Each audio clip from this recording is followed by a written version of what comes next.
Wait, boy. If I didn't get to eat this roti today, I would have sure cried. Cry, boy. I's a big man, though. Men supposed to cry? I wonder if it's safe to cry in front my woman. What women really looking for these days in a man? Are most women happily married or just happy to be married? Talk Heavy Podcast. Yes. Welcome one and all to another edition of the Talk Heavy Podcast. Alright, we're about to have a great conversation, much necessary, much needed as well. Alright, I am of course yours truly, Justice, ready to start something. Press the excitement button and you're locked on to Mended Studios. Alright, we are live on Facebook, Mended Studios Facebook page, and of course on the YouTube channel. Right, shout outs to everyone who's going to be viewing on both platforms. All right, it's a holiday. It's a holiday. Happy Spiritual Baptist Liberation Day to Trinidad and Tobago. All right, the Spiritual Baptist community. All right, you know we Trinis, we like holidays. You understand? And we have some people living on the outside in the US and different parts of the world who missing that part of being in Trinidad, right? So it's a lovely day for another Talk Heavy Podcast edition, right? We have to send condolences nevertheless to the friends and family of Dexter Stewart, aka Blacks, truly an icon in terms of the cultural aspect, in terms of music in Trinidad and Tobago. So, you know, sending condolences out with respect to that, right? We want to have a decent show.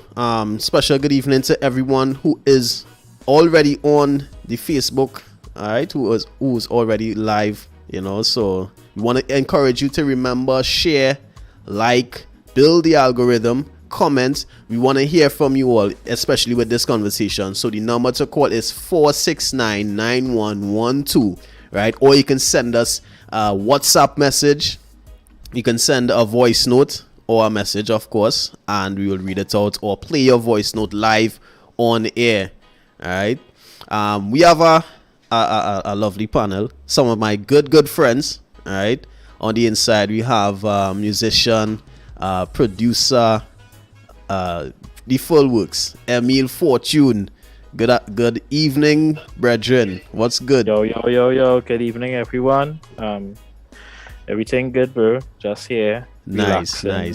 Taking in the holiday. Awesome, and of course we have another good friend of mine, real good sister, Ronicia Francois. She is from Redwood Concepts. She is responsible for, and I'm proud to say it, my friend is responsible for the Talk Heavy Podcast logo, right, that you see on these lovely t-shirts which we have on sale, right, but we'll get to that later on, right? Ronnie, what going on? Hi guys, I am so honored to be on tonight and I'm excited. I cannot front, I am excited. Awesome. And of course a good friend of mine as well out there in the US who is missing being on a holiday today. Evangelica artist, straight out of big city. Eve, what's good, sister? Good evening, everyone. Justice, everything straight. Glad to see some familiar faces. Glad to be on. Yeah, nice.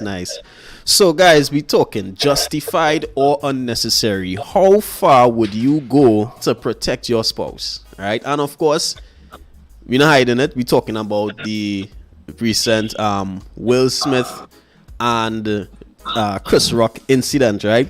The 9th Academy was held at Doubly Theatre in Los Angeles on Sunday. Actor, musician Will Smith, host and comedian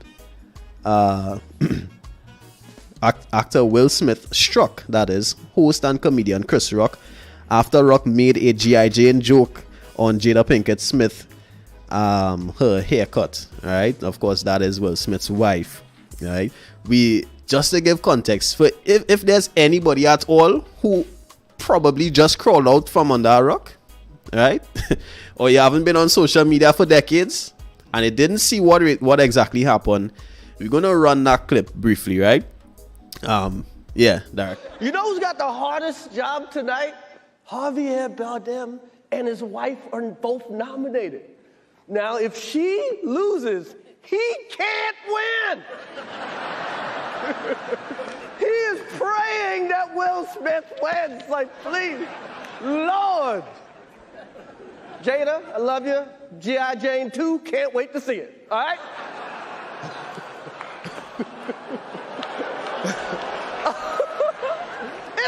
That was a nice one. Okay. I'm out here. Richard.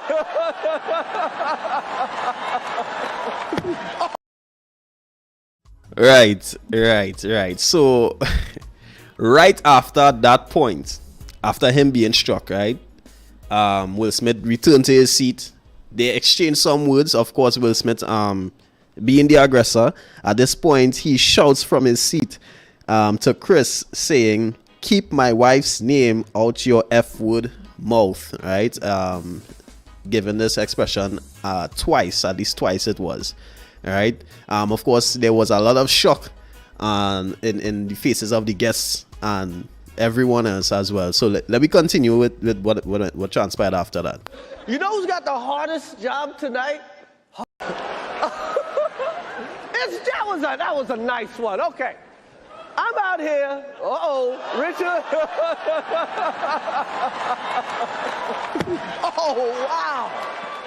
Wow. I'm going to, okay? Okay. That was a greatest night in the history of television. Okay. Now, the thing is, right, what impressed me after this was the fact that Anna had to play the ending. Chris Rock was able to still continue with the show. You know, like, hey, I just get smacked from another grown man before millions of people and still, you know, continue the show. But how far is too far in terms of defending your spouse? Now, a lot of people would have been arguing, hey, he was just doing what any husband should do or would have done. You know, somebody make a crack at his wife. You know, she was dealing with whatever the case is, right? I wanna start with you, Emil, right? Because I know I would have seen you had some different views with respect to that in particular. What are your comments based on that? Based on what I saw, I found it to be very interesting that he laughed at the joke before he saw his wife's reaction and then decided to kind of amp up, as it were. It was totally not called for, because we all know that comedians, that's their job. Their job is to take jabs at people.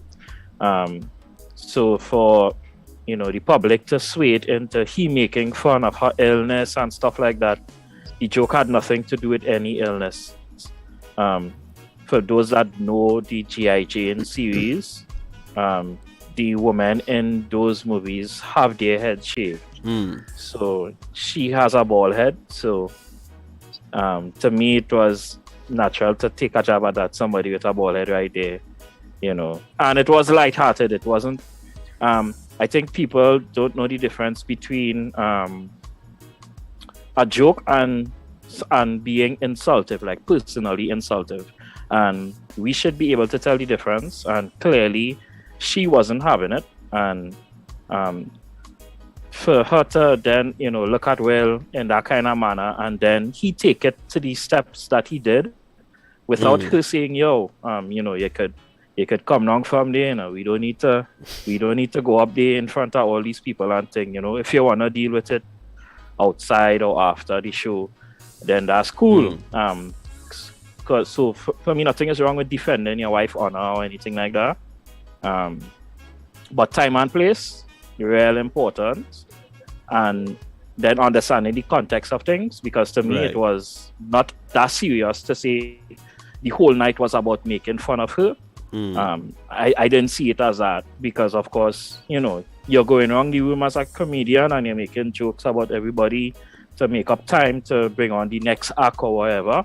So he was just doing his job, and kudos to him, man. He literally take it on the chin and keep the show moving. So kudos to him on that. Yeah, I think he had no choice but to take it, because it was extremely unexpected. Because I'm sure from the people present at the time that they probably thought Will Smith gonna, you know, probably gesture to him and laugh it off or shake his hand or something. You understand? And Chris had no idea, because his hands were still behind his back, right? But Sasha, do you think Will's behavior was justified in any way? You know, like, is it something that a man is expected to do?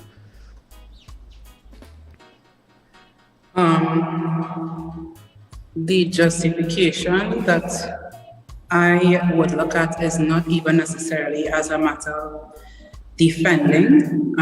To me, it will be more in an understanding of a lot that is happening with Will. You know, we could all say that, you know, it was a matter of him and Vala and all these different things. And the beauty about perspective is we all have different eyes, right? So me seeing it, and what I saw it for was where Will was to me emotionally.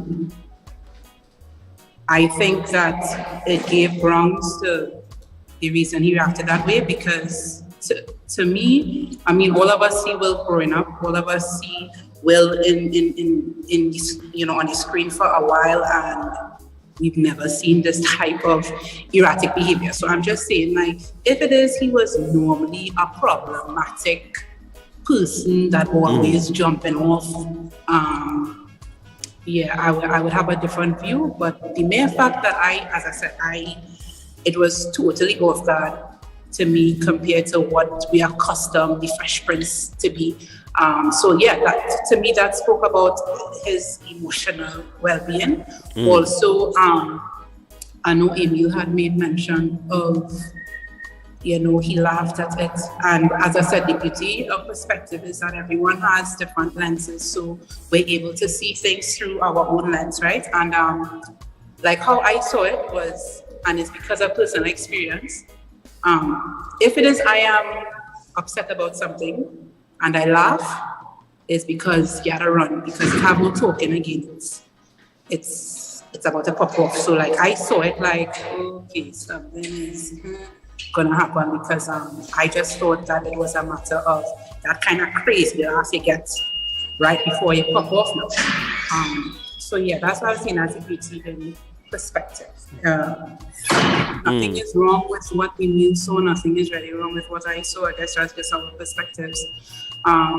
In terms of, as I said, everyone is kind of holding on to the defense and defending his wife and all these different things. Right. I think that Will is under pressure, because even though a lot of people were saying that, oh, you didn't, you know, go to August and hit August when August XYZ. If Will didn't do anything, somebody would have still gone and say, die why you get on, die why August, because you don't do nothing, you can't defend it. So I think that Will was in a position where he was just under pressure, and at the time where he was mentally, he felt it as if he did what he could have done best, and it to me was unfortunate. So. So his reaction, you're saying, is basically that of pent up emotions from things that would have happened. I sincerely believe that, because I don't think Will thinks that he has to defend. Jada could handle the stories. I think it's a lot that has been happening with the Willard King Richard Smith household, and But the thing is, right? as much as a person might be under pressure from the public eye now, at no fault of Chris Rock or anybody else, because when we look at it, these people would have been putting their personal laundry out for like what, 2 years now, more so his wife, right? Because I've seen a lot of the red table talks and whatnot, and it's like, we don't need to know what that is. You understand? I don't know if it's just me that I'm a strong advocate for, privacy. There are certain things you could post, you could talk about openly, but nah, boy, not about certain things, and the entanglement thing would have just been, the kickstart of a long series of trolls and memes and whatnot, and he just take it out on Chris, right? But I want to hear from Ronnie, right? No, I'm just throwing this question out for everybody else. Let me bring it to regular people. We not take it away from the celebrities for a hot minute. You understand? You're married, right? As a woman. Yes, you have certain expectations from your husband to lead, to protect the household and whatnot. When it comes to these type of scenarios, is he... How far is the protection? How far does the protection go?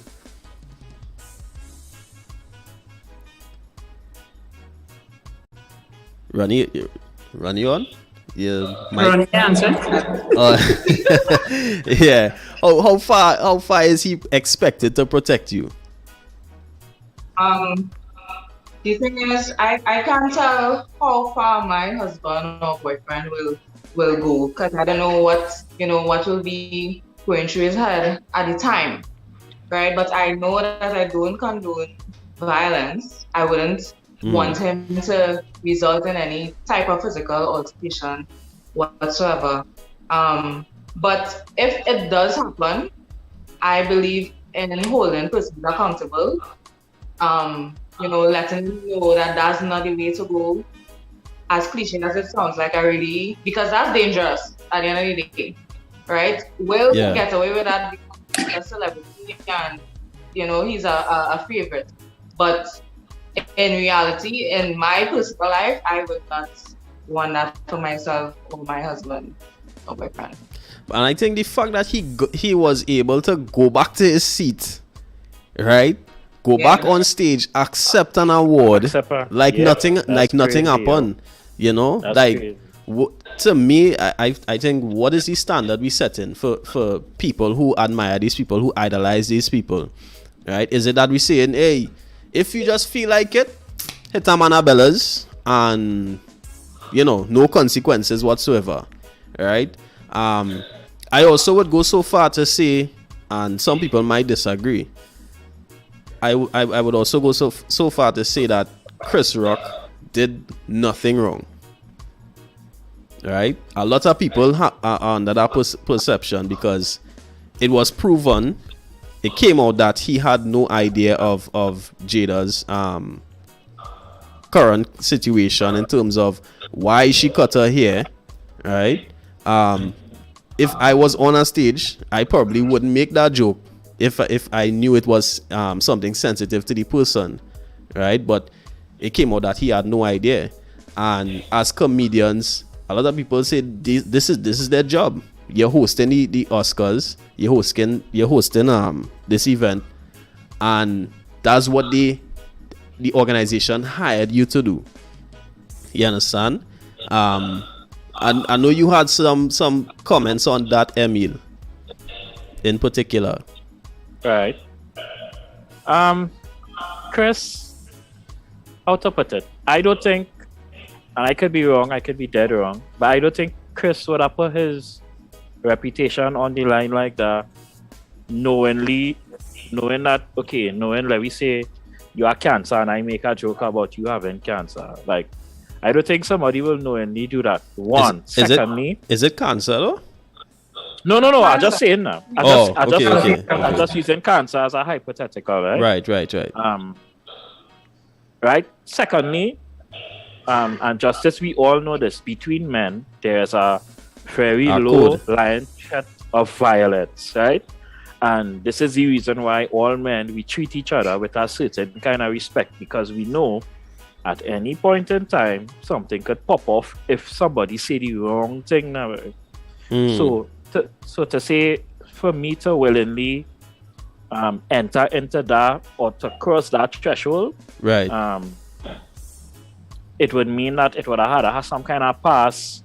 Let me say I probably had relations with your girl or something, and I using the opportunity to take a stab at you, you know, and I kind of, you know, being selfish about myself in that kind of sense, right? But that was not the case now. So the other part that I really didn't appreciate was from life experiences and all the reading that I do and thing, I learned that anytime you become emotional about something, you're giving power to whatever that is now. And I should never or very rarely give power to anger to take control of me so much that I become uncontrollable or do something that I could regret. So for example, right? Let me say this was in a restaurant setting, right? It wasn't the Oscars. It was the same kind of awards vibes, but in a restaurant. And Chris had his firearm on him. What would we have thought if, after the slap, Chris pulled out his weapon and hit him 2 in the chest?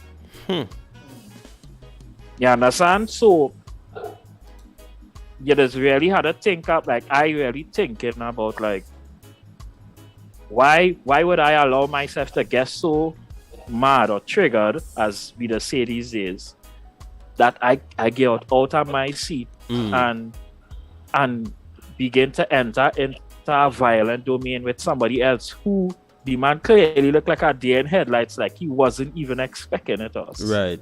You know? So it's not like I put your hands up or you didn't even say, bro, I don't like how you talk there, you know. You even do that. You just literally just walk up to the man and slap him. So I would never condone violence on that for that pettiness then.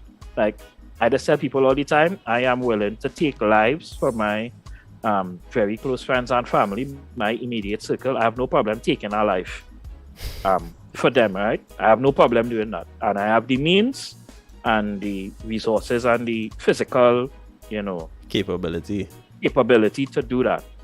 But for a joke, for words spoken from somebody, I shouldn't allow myself to get so turned up that I give power to that now, you know. So it's sad, right, to watch that, and especially because he was there because he was receiving an award for something that had momentum to it now, in terms of it was a black movie talking about black families and thing. And you literally steal all the limelight away from that because of your actions, or because of your lack of control of emotions, which I really didn't appreciate either. Yeah. So I totally understand that, because before this incident, I didn't know the Oscars was Sunday. Exactly. Nobody. Yeah. Like I was watching something I was posting a video or something, and then I just started to see craziness on my feed. So I duck in and started to check out what's going on. I'm like, wow, like this man literally just hit this man in front of everybody. Like me, if I were Chris, like, or you would have seen that side of me come out right there, I would not care about everybody. Like, Will would have probably in an ambulance. Like, nobody ever putting their hands on me for free, and I just take another. So, like, no, sorry. Yeah.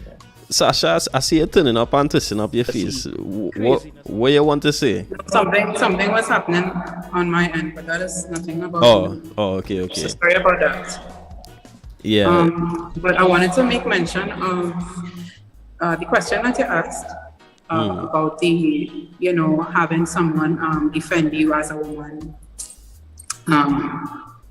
I would have been in some situations from 2 relationships that I had.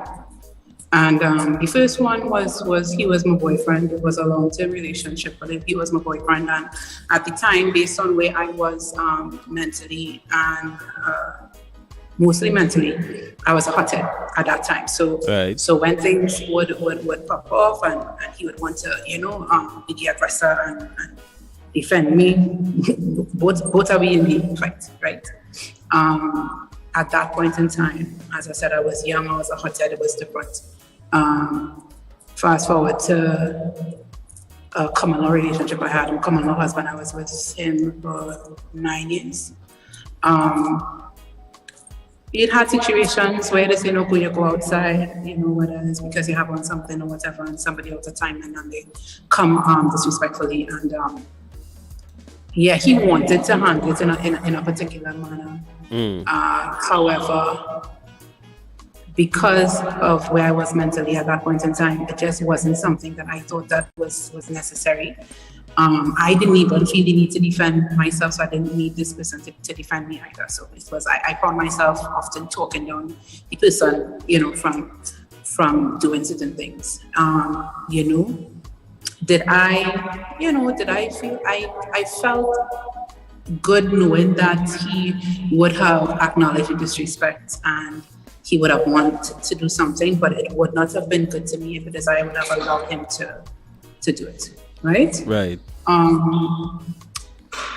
In terms of Chris and the joke, when it comes to the actual culmination of everything that's happening, right?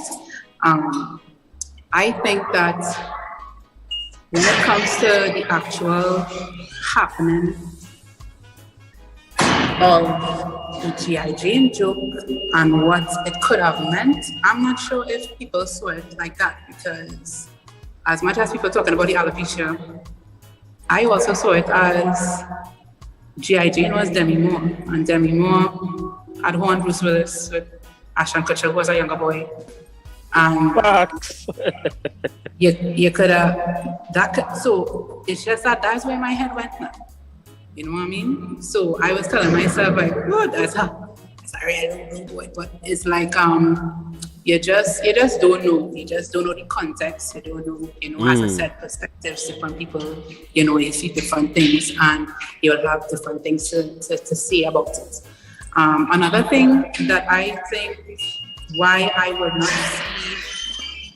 not see Will in the wrong exactly is because I think we all hold ourselves, to a particular moral compass, and we would have our moral compasses based on the knowledge that we would know. So like, Emil is reading books and, we would watch certain programs and all these different things. So we would have our knowledge and we would build our moral compasses on those things, right? And then sometimes it is like we can't help but hold people accountable to our moral compass. So sometimes, you might be like, wait, I ain't gonna do that, and sometimes that happens. And I think a lot of times, especially in this situation, that has happened. And maybe it's because I have been in certain circumstances where I acted erratic. So it's like I could understand and I could empathize with Will, but then they probably have somebody who, vibrating on a higher plane, and they would act differently, But yeah, I think we ought to be a little more open in terms of what we'll expect from people, because as I said, we would know what we would do in certain circumstances, understanding ourselves holistically, but we really don't know where Will is. We really don't know where Will is. Another thing I want to say too about the comedy is, honestly, I think comedy is a very ticklish thing because, Emil, we do raps, right? We just raps. And they have some people that we just raps. Can't take the raps, right? And the thing is, sometimes, boy, I don't know now. It's like sometimes be like, wait, but I can't be the one to make this man commit suicide. So it's like sometimes the raps just be a little much. you know. Yeah, And I'm not saying for those that don't know what RABS is the acronym for Real Accurate Bacchanal. So yeah, I didn't even I didn't even know that was an acronym. yeah, Real Accurate Yeah. Bacchanal. Yeah. So when they say drama, then I would think that I would be like, oh gosh, you had to, you know, tiptoe around this one and you can't say this and you can't. But I personally think that it has so much going on with Will and them that I think Chris could have it had plenty of people that Chris could have talked about. That's my opinion. You know? Like give Will and them a little break. But Eve, hear this, right? Eve, if you did watch the whole Oscars, right? Because I went back and watched. Yeah. Like it had other comedians that took jabs at them that were way more disrespectful. That like they went like, okay, to me those jokes that they did went into their personal life. To me, Chris was still kind of in the perimeter, right? Because I like that. To me, that joke was I'm again, as you say, it's perspectives, right? Which I 150% agree. But that was before or after Chris joke? That was before. So that's what I'm saying. So I feel like it's a build up. You see that last show? The last show don't want to be anything like really you know, applicable, you know, but that last show is be like person is deal with everybody that come before. That last show is a hell of a thing. But I don't know. Yeah. I don't know if you being you having a lot of built up, you know, tension or anger towards anybody or any situation is enough to justify you inflicting or inciting physical violence on a next person, the person who happens to be offending you. Because if we look at it might sound like an extreme example, but if you look at something like murder or assault, a crime, right? Somebody is charged for murder. The court is not going to say, well, Mr. Jack, we understand that you committed this crime. You took this man's life because he offended you over a period of time. No, you took someone's life. The penalty for that is either life imprisonment or whatever charge, whether it's manslaughter or whatever the case is. You understand?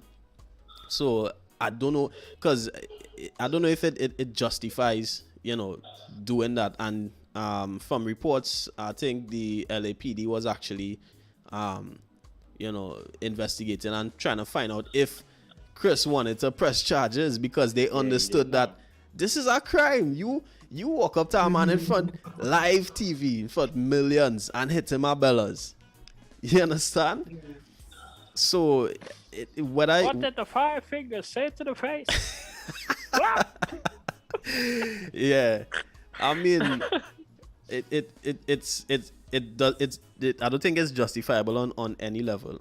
I don't know if you guys, anybody. When you say justifiable, you mean like you're saying that there's no reasoning for it? When you say it's not justifiable, you mean that you don't think that there's any reasoning to how you could understand how it reached that, or is it that you're saying that just done right? Well, being able to reason is a matter of perspective, as Emmy was saying, right? Now, I could understand from a logical point of view how or what led him to walk up on stage and hit him a slap, but it doesn't justify doing it. Okay. You understand? It's not enough to stand up in court to say, well, all right, this is the reason why. Like if somebody gets in a vehicular accident, right? They crash into somebody else's vehicle or something like that. They could investigate and find out, hey, maybe your brakes was malfunctional, right? Or there was some issue with your tires or something. That could be the reason you didn't have control over that. But we as individuals, we at least we are supposed to have control over how we respond physically to certain things. You understand? So, and I mean, that what he did literally took all the limelight out of every single thing that happened in that event. You understand? It are people who didn't even know, like myself, the Oscars was going on that day. until I scrolling through Facebook and I seeing this man getting a slap. You understand?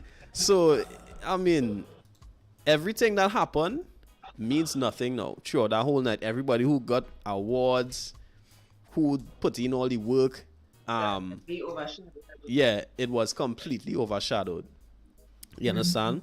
But you guys think that this scenario is something that happens in real life?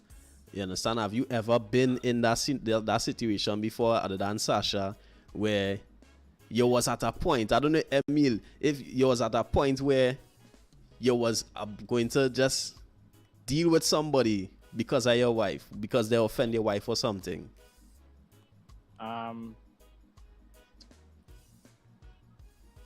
Yes, I would say yes. And same thing as you say, at a certain point, you know, I was, you know, my blood was close to my skin and thing, right? And like I nearly put men in the ground and thing for my sisters and for my wife and thing already. Again, as I say, I have no problem with, you know, but when you sit down and think about it, you then start to say, you know, I could have handled that a little different, or you know, it didn't need to reach that far. And then sometimes, you know, you're coming down in the car and she will say, so if the man had a gun now, what would have gone on with you and thing? And then you think about it and then you say, you know what, sometimes you use a different approach. Sometimes you just had to let a fool just continue talking, you know. You know, I have a kind of principle where I say that an elevated voice is an invitation to violence, right? And then the putting on of hands is the acceptance of the rewards now. So, so now I would try and kind of balance to say, okay, if a man using words to insult me, I will use words to insult him. If he decides to take it upon himself to become physical, then we will open the gates of hell and welcome him now gladly, you know. So, so words. I mean, and Chris said words, and it was literally words being met with physical action. So, if he had just sat in his seat and said what he said when he went back to his seat, to me, I would have been cool. Okay. You feel disrespected, and he say words that was perceived as disrespectful, and you said back words to him that was disrespectful, and it meet each other now. You understand? But to physically take it to the next step, which is physical, nah, I would not go that route. But I mean, I'm not perfect. Right. I have, you know, in certain instances, been very close, you know. I mean, I's not the kind of hold my back kind of person, but people know when I get quiet in a situation that elevated, to know I ready to act now. So I am. And I have, you know, in some instances and thing, and people had to come and scramble and hey, leave the man by and thing. But you know, now I try to, you know, put it on levels, because again, you don't know. You don't know, somebody might have something in the car, somebody, you know, make a phone call. You hit a man a bad drive, now people following you. Yeah. You don't know, you know, so you just had to, you know. I think that real important what you just said there, because I come to the realization at times real different now. Now it's not like the 90s and even the early 2000s where, you know, getting an altercation with a man, you still had a kind of honor. Let me fist it out. Right, like men, you understand? Now everybody have a 9s or a 4-4 or something, you understand? And I think even though I see a man, I know I could overpower him. Depending on the scenario, I just leave you, brother. I go in my way. But let me throw this question to you, all right? And a lot of people would have been commenting and saying this on various platforms. If it was somebody like The Rock, or Jason Momoa, someone of these you know, big guys, Will would have never done that. You all agree with that? Definitely think twice. Yeah, monkey knows shit to climb.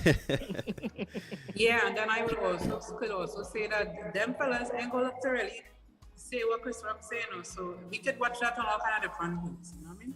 But if you think if they were comedians, I if don't even they- think that they would have loved to be saying what Chris Rock's saying.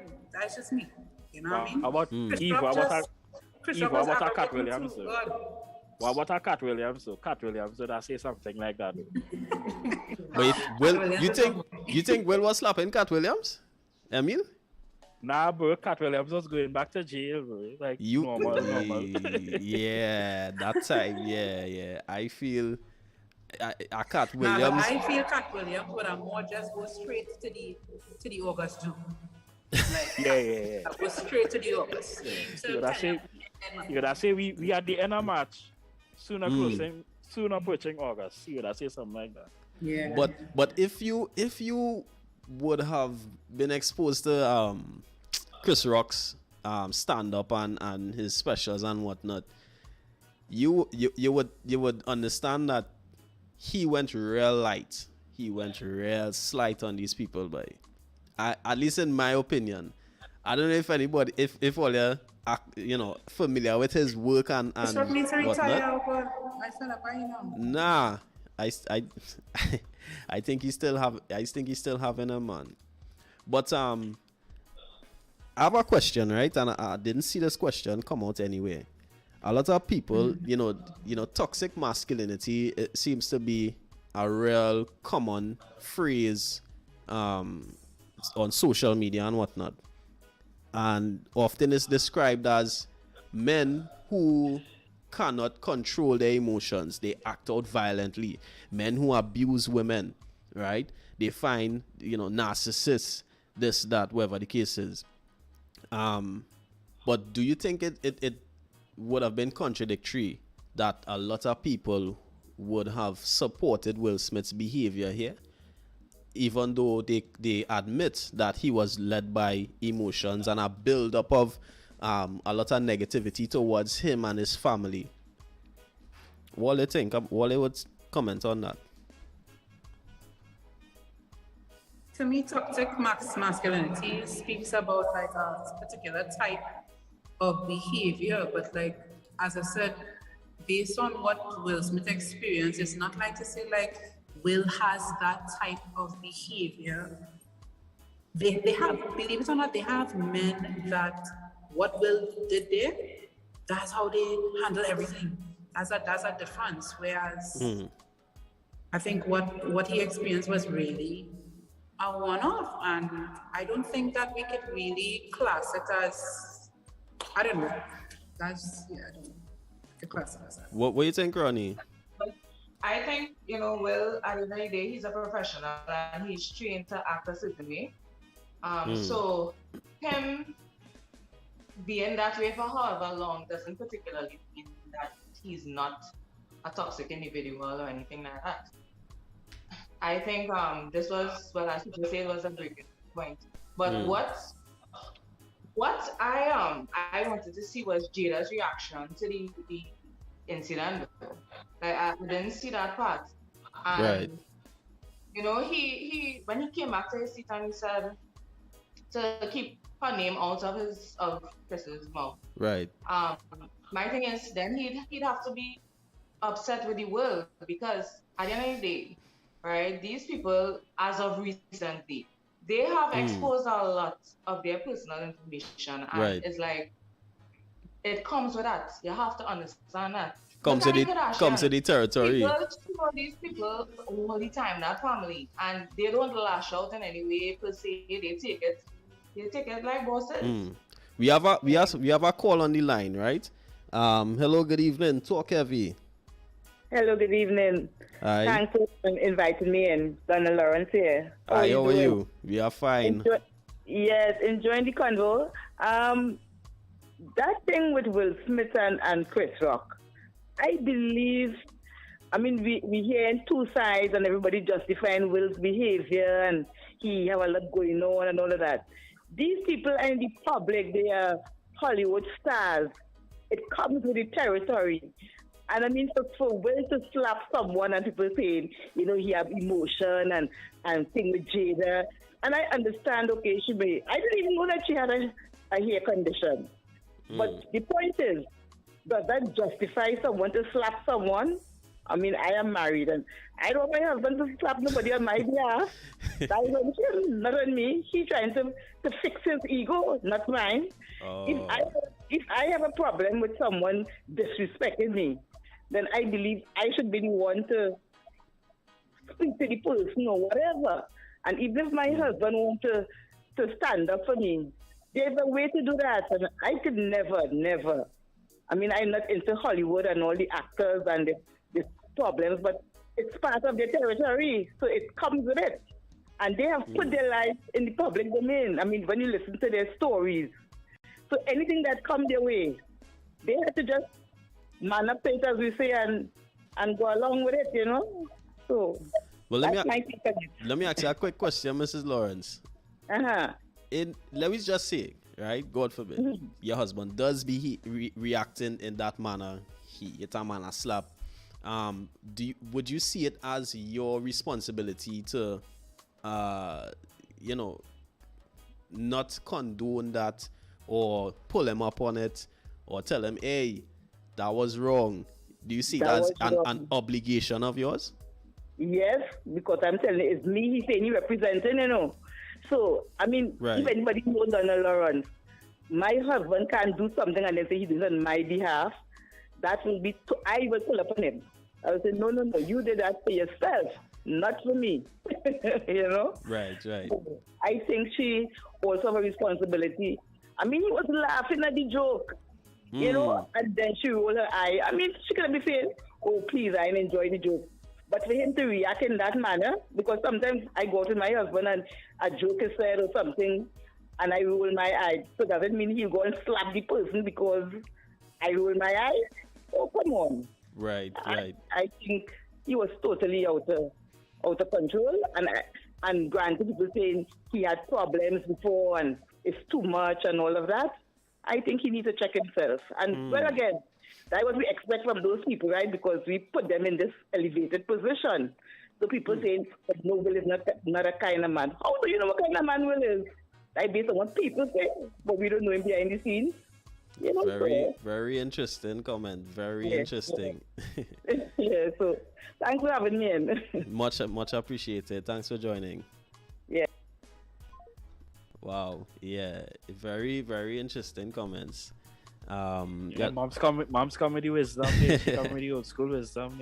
And I mean, these are the our elders. These are the people who tend to have much more experience in terms of a lot of things, in terms of tenure in marriage and dealing with certain situations.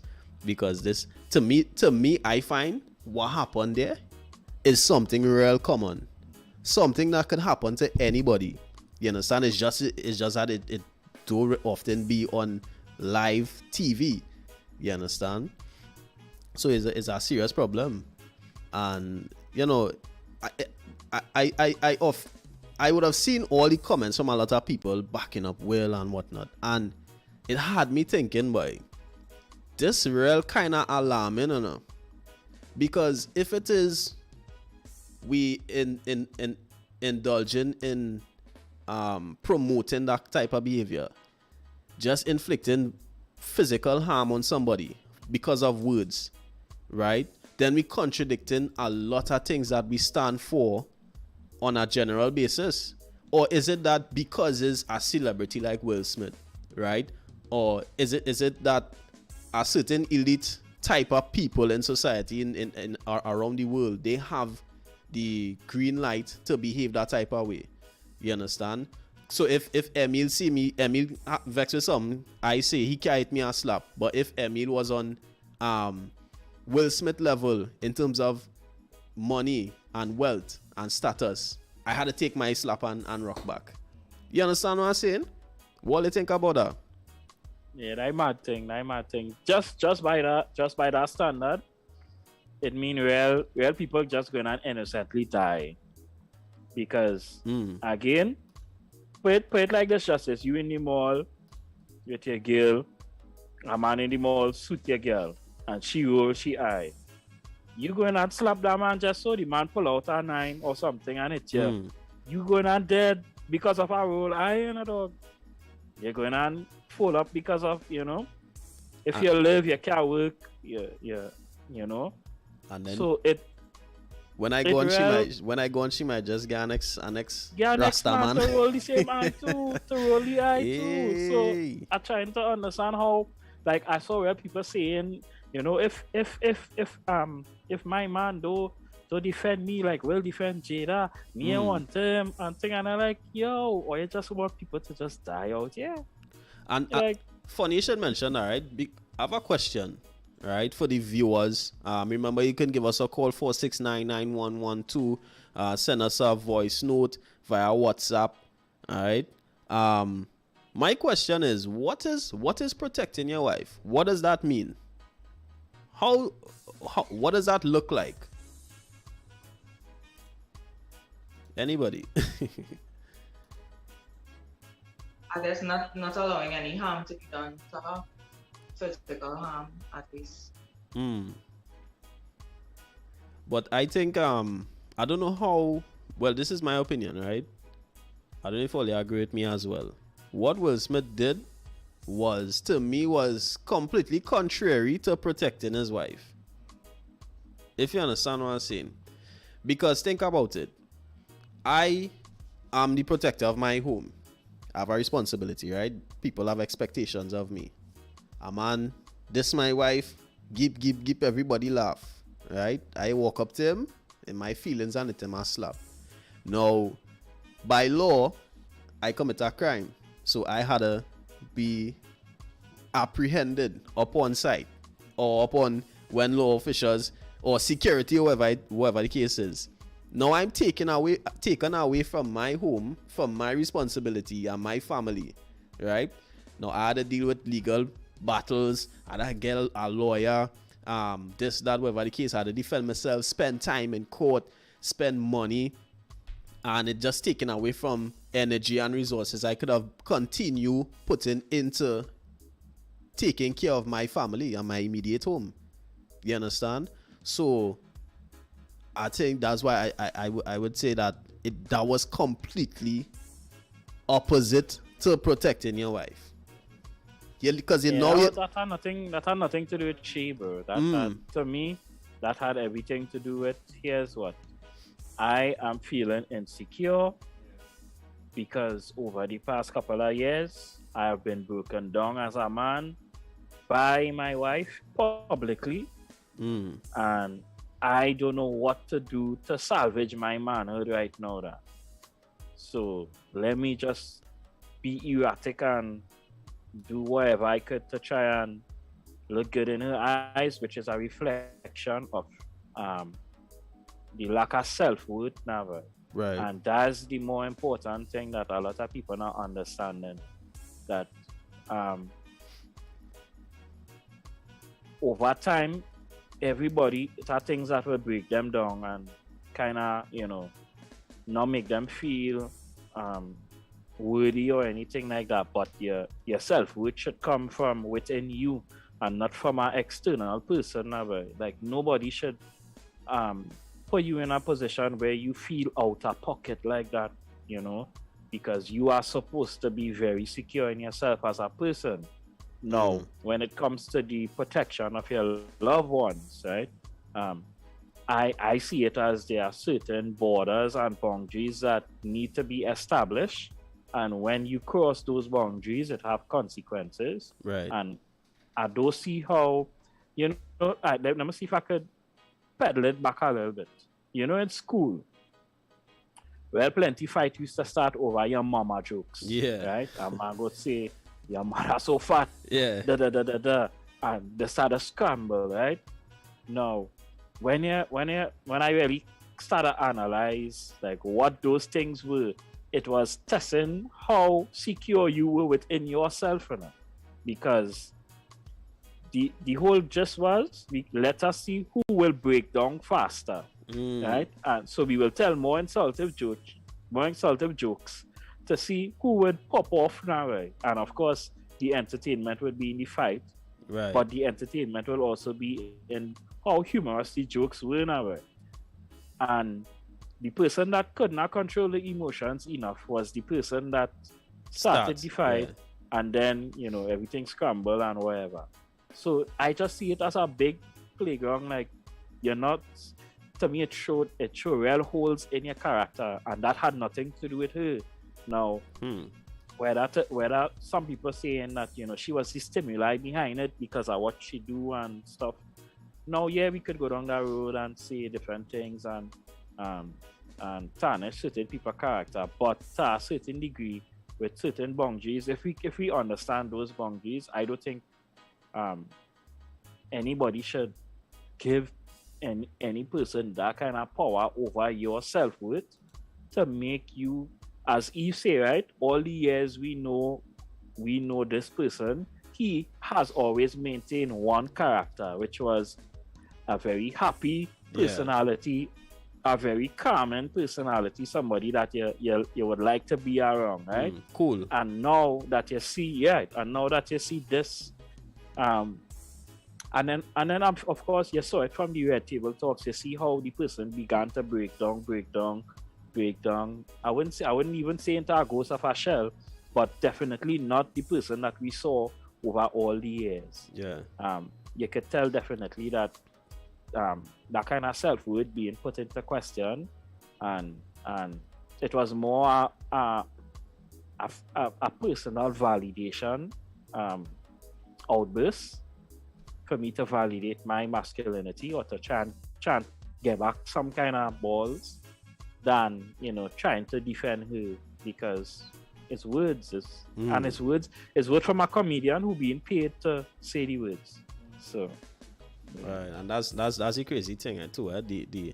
That's what he was hired for. So if it's anybody to trip off on because of what he said, was the person who contracted him.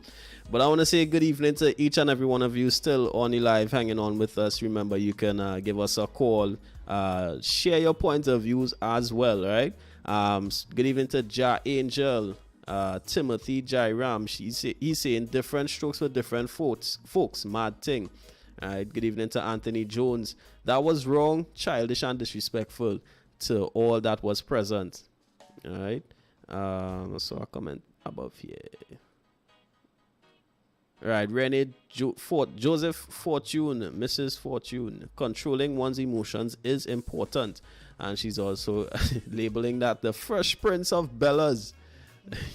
Big up wifey. Yeah, big up wifey. Good evening to Portia Albert Lindsay. Good night, everyone. Right, we want to take a quick break and we'll be right back with more Talk Heavy podcast. It's a great conversation. We'll be right back.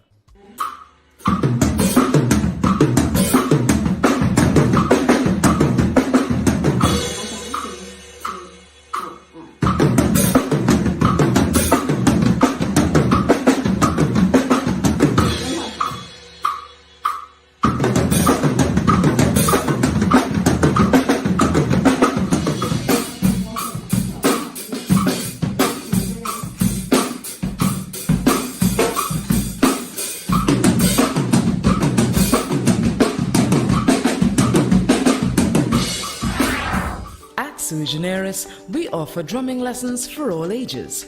We also explore various genres of music, drum theory, drum soloing, drum kit tuning, and much more. Sui Generis, helping you fuel your God-given talent. Hey, what's happening? This is Justice, straight out of Mended Studios, Talk Heavy Podcast, and I'm here to introduce you to our brand new t-shirts, fully equipped with our barcode.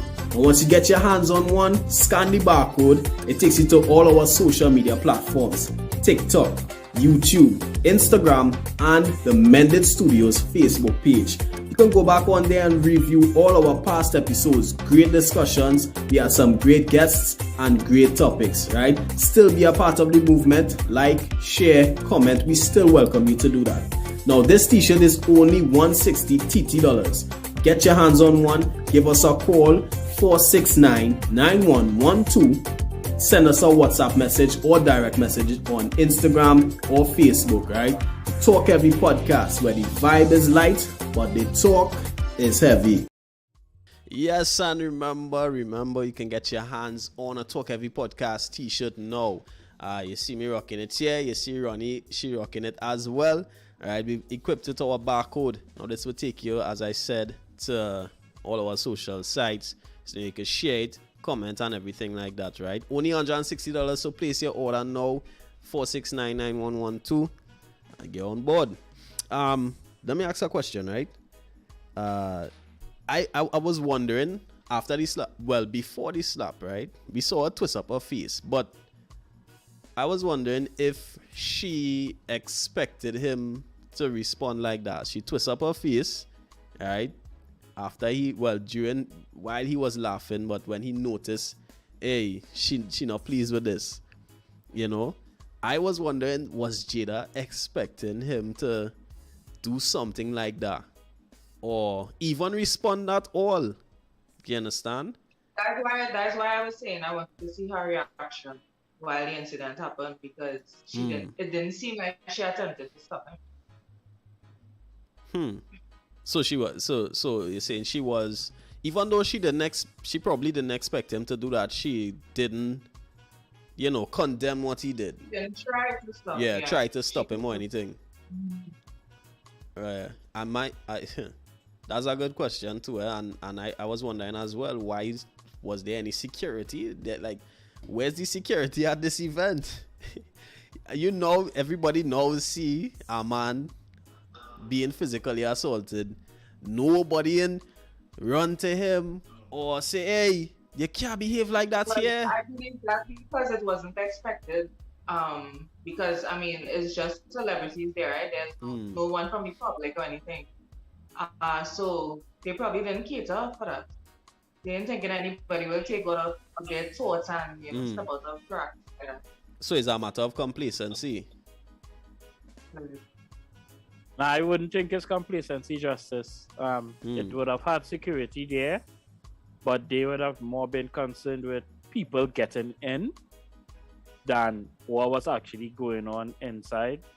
Because unless it's like a WWE awards where men prone to that kind of behavior, physical vibe and behavior, then this was a classy, people wearing designer clothing and they come to show off the thing and that kind of thing, right? So to me, I just saw it as, it looked too comical.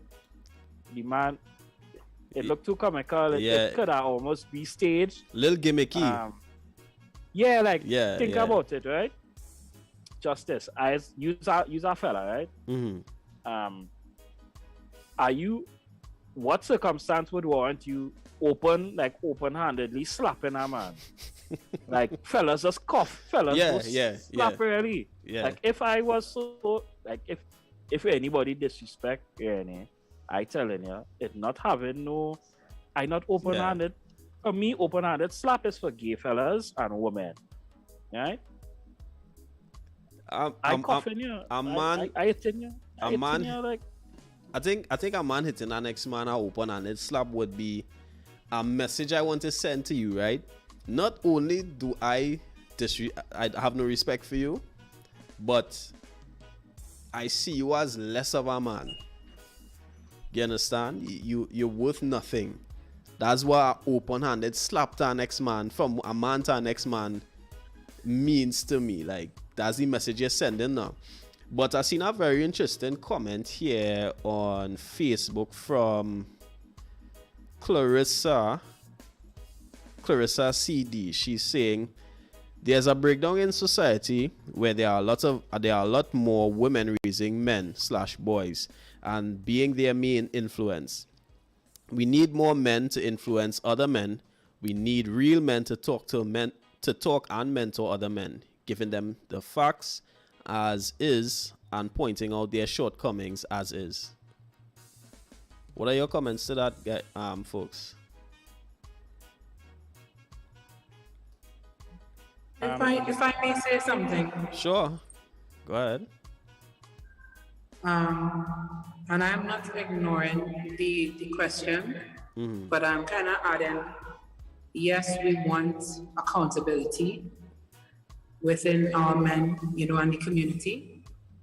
However, I think what I cannot wrap my head around is there's a lot of talk about, toxic masculinity, and men aren't able to express themselves and have certain emotions and be vulnerable and stuff like that.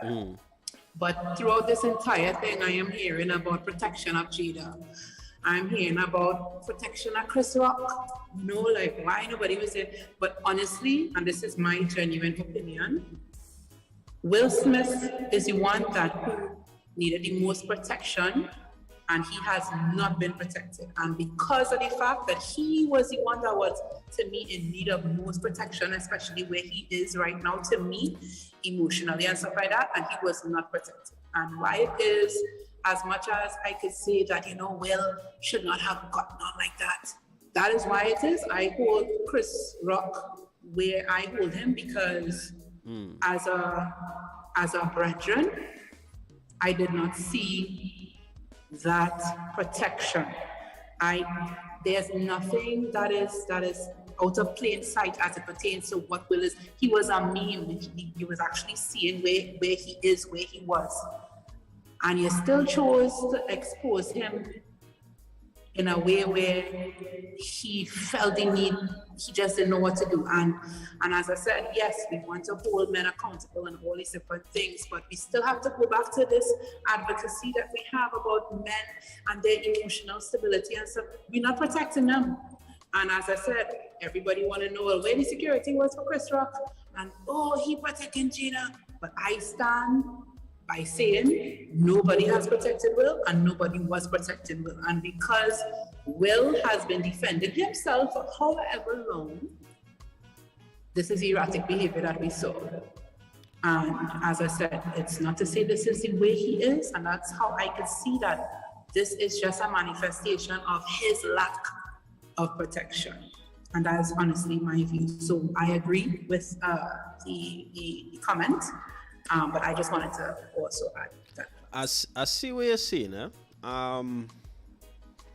but there's a little pushback. I'm not discounting your point or anything, but here's the pushback with that, right?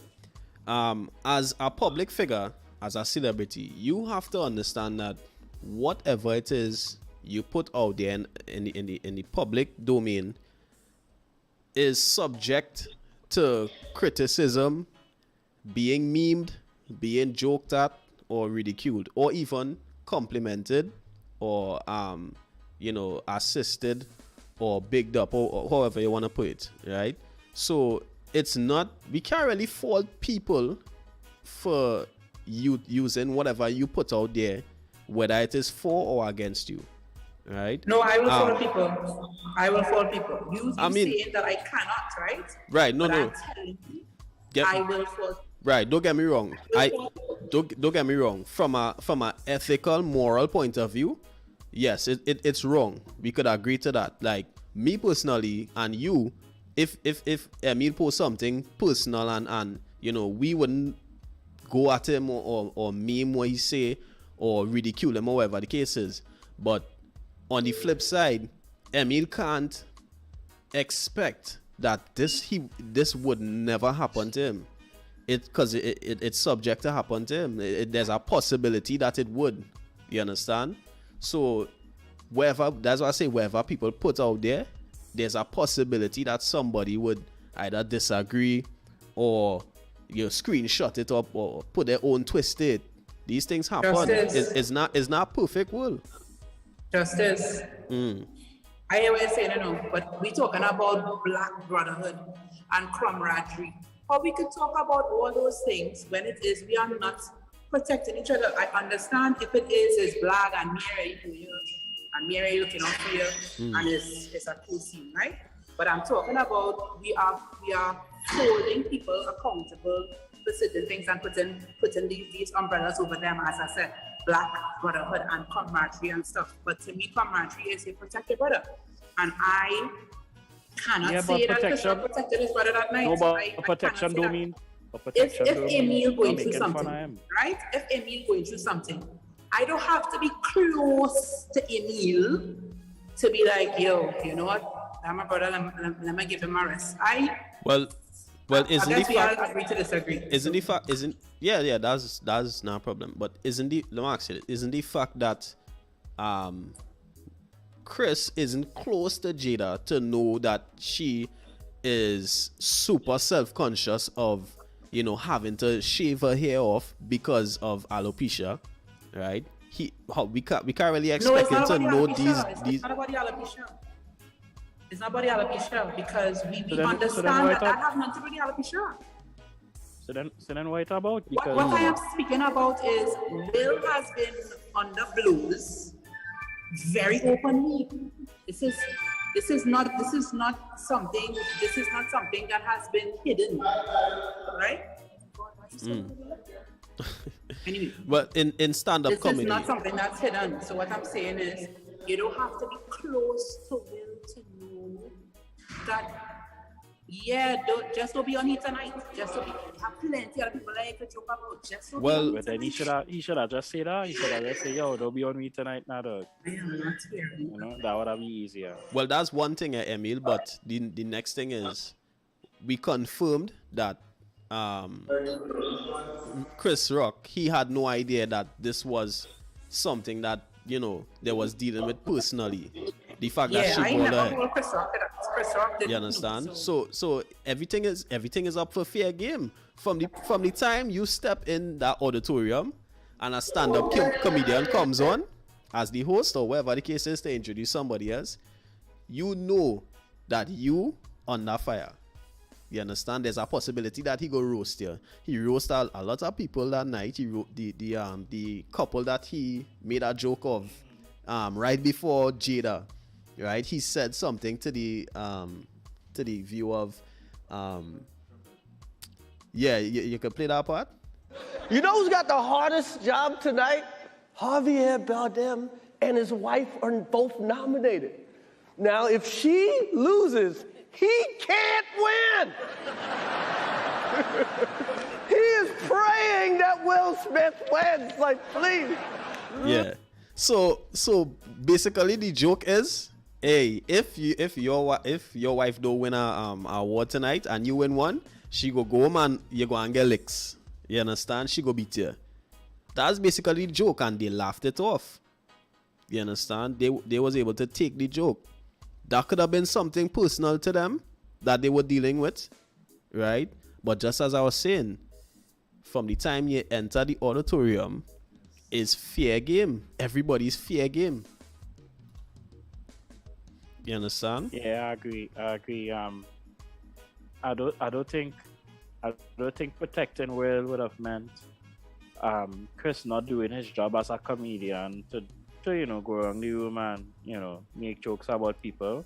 I don't know if he had a plan or if it was scripted or the producers of the event knew exactly what he was going to say, because I don't know, you know, maybe he say, okay, have a checklist of people that are going to roast tonight and whatever. I don't know if it was that kind of scene.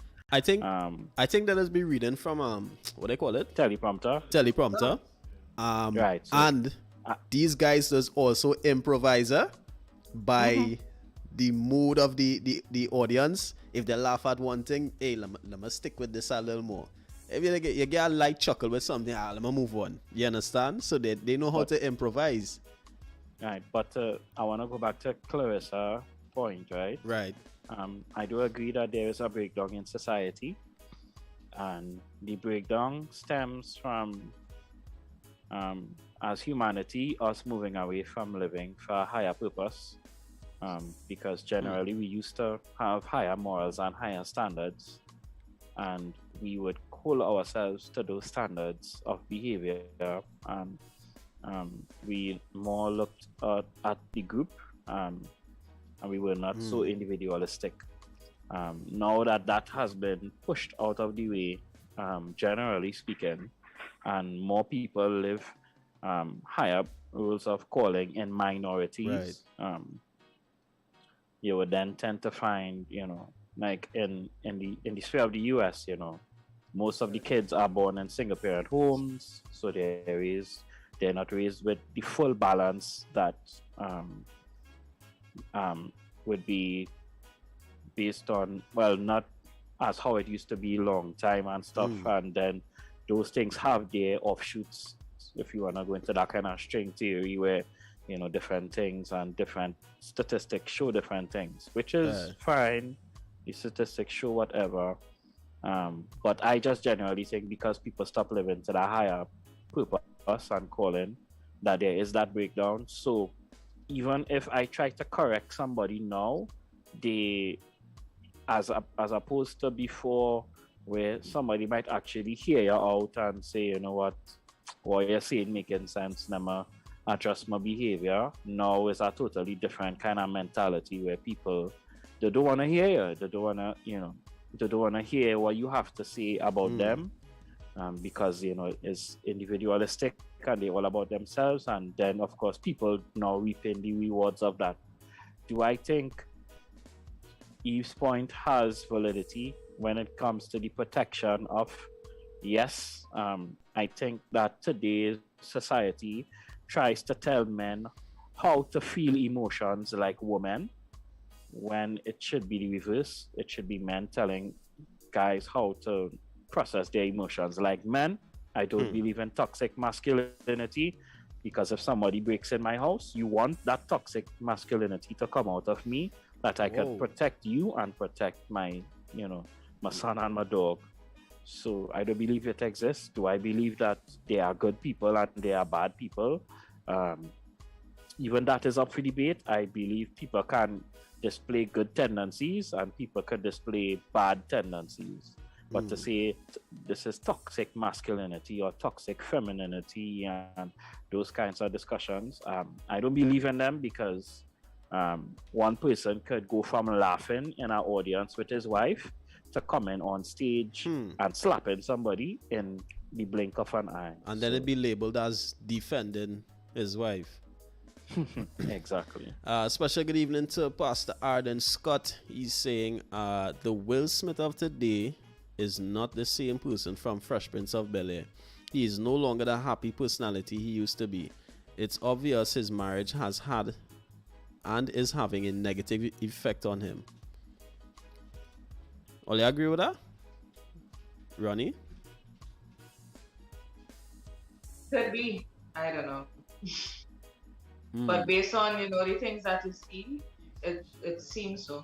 It seems that they are going through. But the thing is,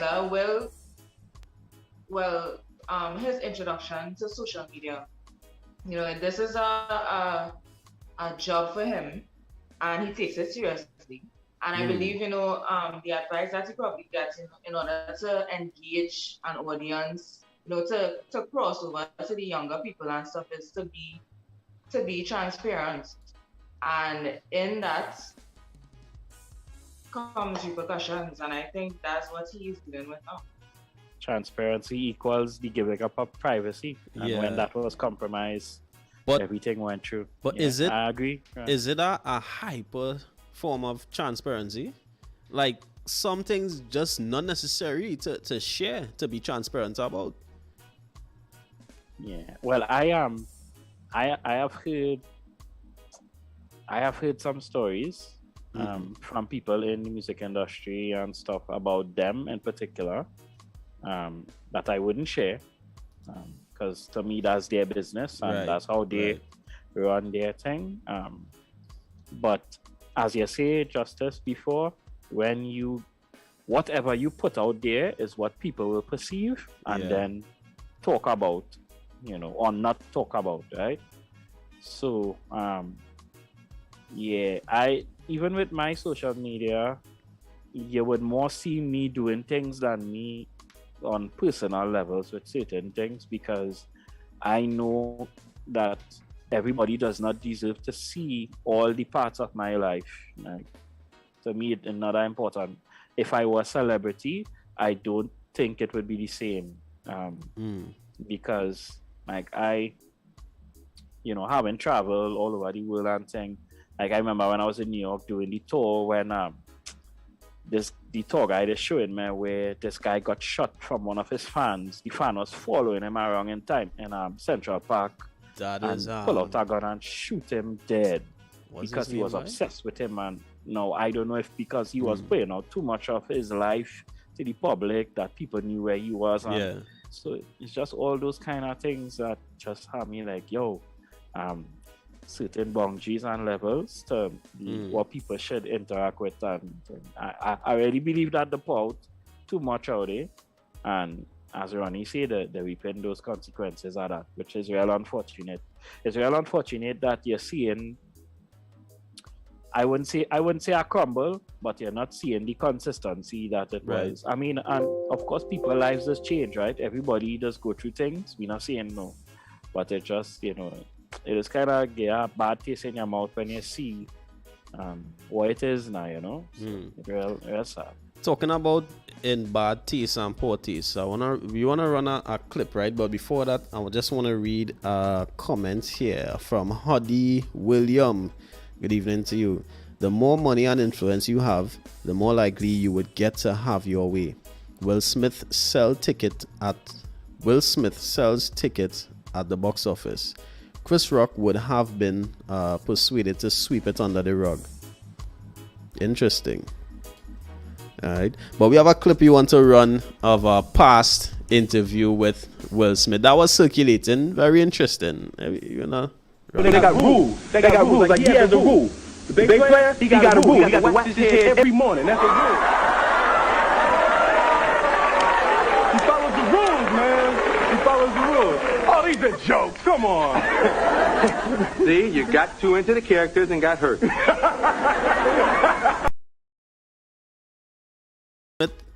At one point in time would have made a ball joke, not knowing if that person who he was making a joke on had any condition at all. You understand? Of course, I still stand in that instance. I still stand with the point that we can't expect everybody to know about our conditions. You understand? If we do know, we have a moral. We might have a moral or ethical responsibility to, not go there. If we know that might be touchy to the person, but if you don't know, what I'm saying. So, at one point in time, he did make a joke like that, and if you're saying, we can't hold that against him, that was in the past. That video was probably in the 90s. What about Kevin Hart? You understand? So we had to find some kind of balance and consistency in how we look at things and how we view things and how we allow them to steer our judgment and whatnot. You understand? What do you think about that video?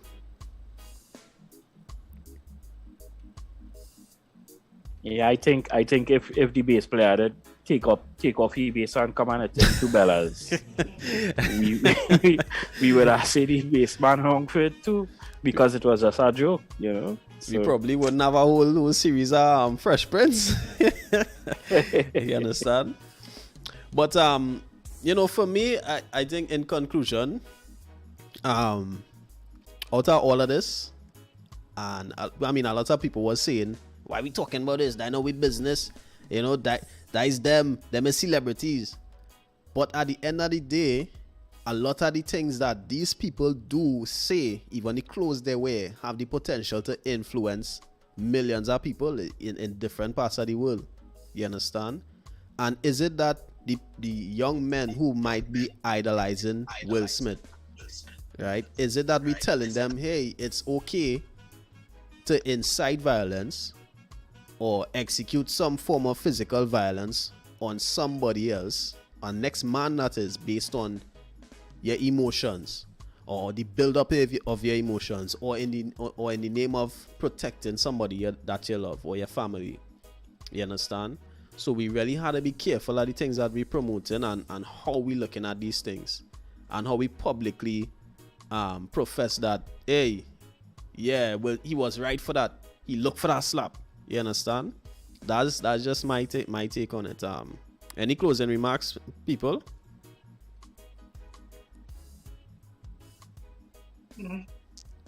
Ronnie, Eve. I think we as a people, we need to probably learn how to separate the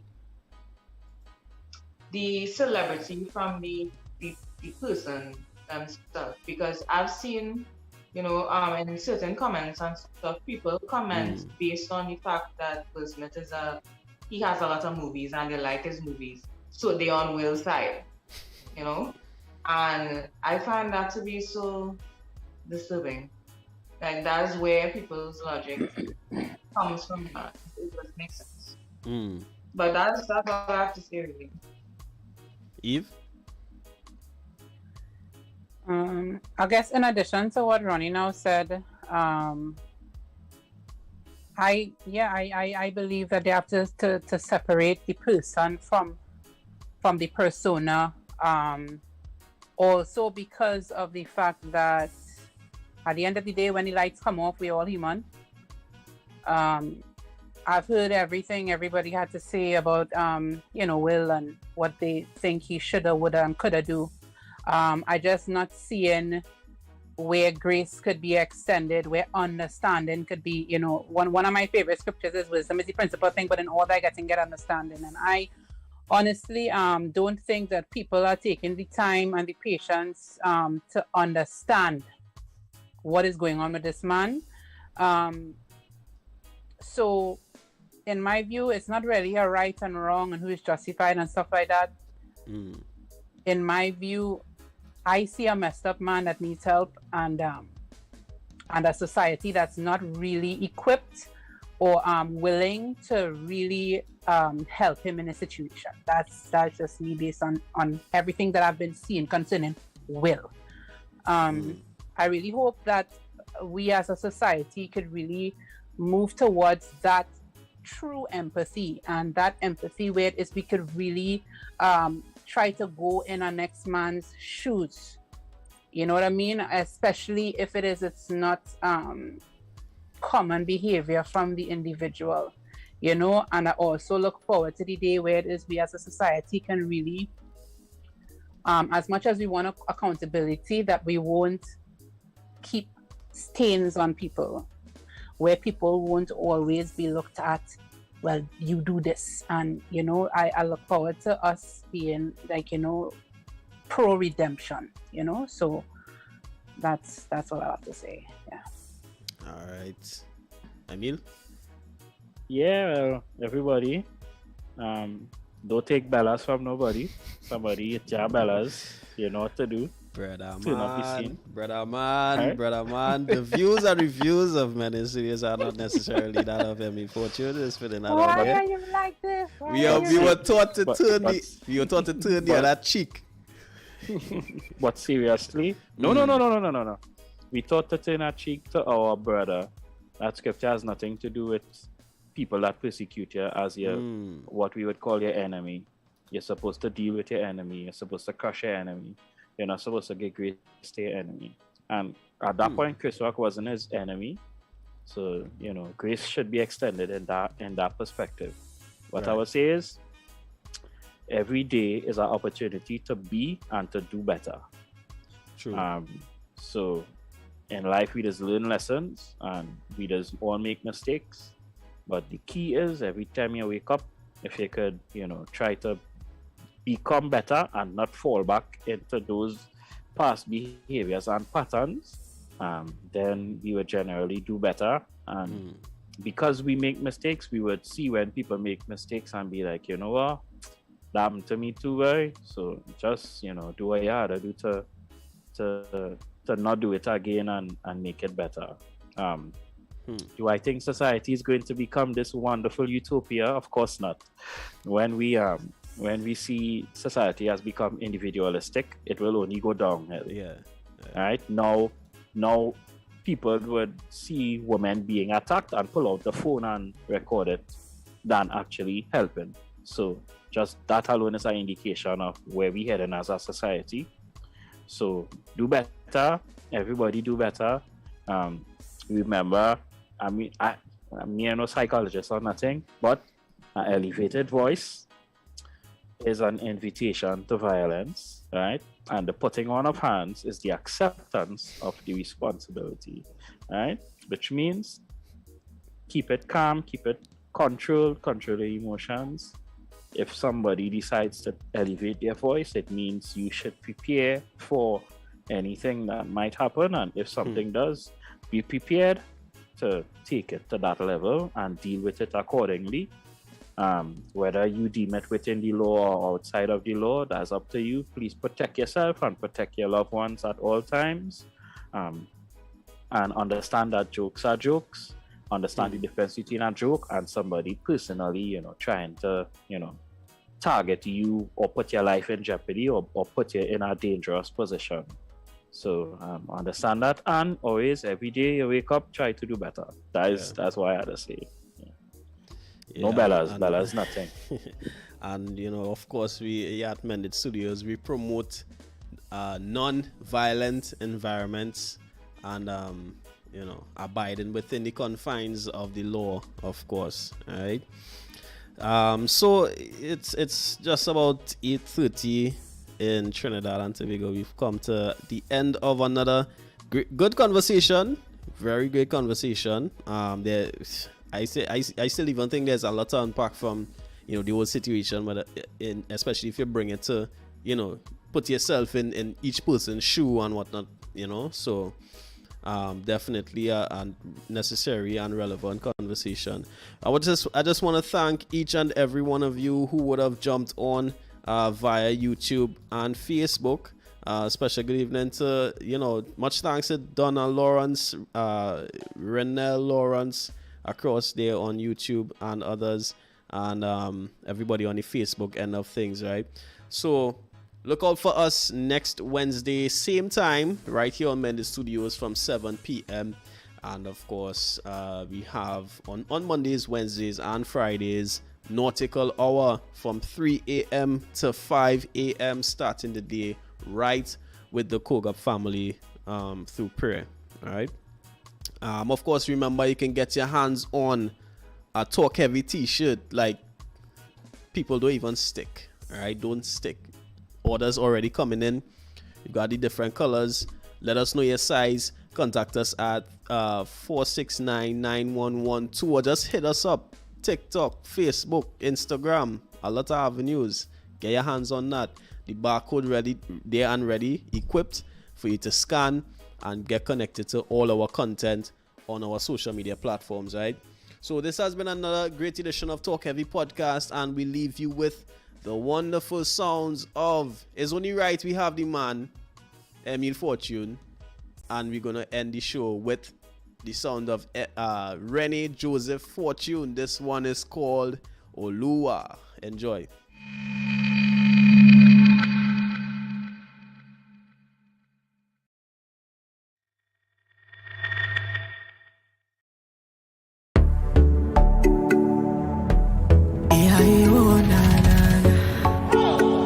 Fortune Productions. Yahweh, Yahweh, Yahweh. Yeah. Yes, you are Yahweh. You provide for me like the sands on the seashore. Every day that I'm breathing, I am reassured mathematically. You multiply geographically. You reside historically. You show me all the same today and forevermore. You take my sins away. All my Goliaths you slay. You are amazing, lifting me up when I'm down, setting me free from my bounds. You are sustaining, breaking me free from all spiritual hold, delivering me from the man they control. Emotionally, physically, scientifically, you're the best for me. Olua is Yahweh, oh, Yahweh, oh, na na. Sing hallelujah. Iju sing you Baba. Yahweh, oh, Yahweh, oh, na na. Sing hallelujah. Iju sing you Baba. Yahweh, you are the best indeed. From Canada and London to the West Indies, you provide all my needs, protected me from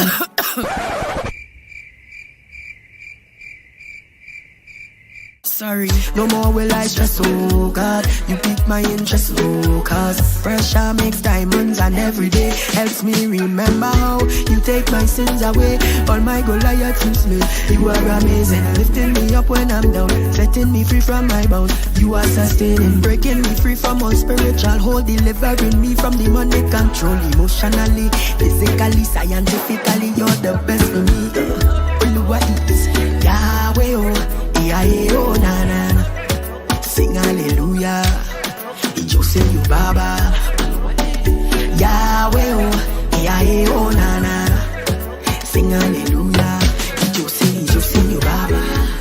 You provide for me like the sands on the seashore. Every day that I'm breathing, I am reassured mathematically. You multiply geographically, you reside historically. You show me all the same today and forevermore. You take my sins away, all my Goliaths you slay. You are amazing, lifting me up when I'm down, setting me free from my bounds. You are sustaining, breaking me free from all spiritual hold, delivering me from the money control. Emotionally, physically, scientifically, you're the best for me. Oluwa is Yahweh, oh, Yahweh, oh, na na na. Sing hallelujah, Ijo sing you Baba. Oluwa is Yahweh, oh, Yahweh, oh, na na na. Sing hallelujah, Ijo sing you Baba. Eh, na na na. Eh, oh, na na na. Eh, na na na. Eh, oh, na na na. Oluwa, na na na. Eh, oh, na na na. Jiga, na na na. Eh, oh, na na na. Eh, na na na. Eh, oh, na na na. Eh, na na na. Eh, oh, na na na. Oluwa, Yahweh, oh. Eh, oh, na na na. Ijo sing you Baba. Oluwa is Yahweh, oh. Eh, oh, na na na. Sing hallelujah. Ijo sing you Baba. Oluwa is Yahweh, oh, Yahweh, oh, na na na. Sing hallelujah. Ijo sing you Baba.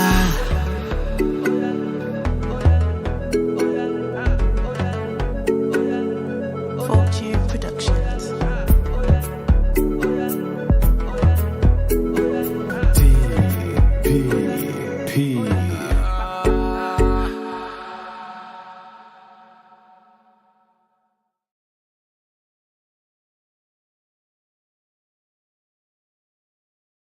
Boom. Much Boom, thanks. boom, boom.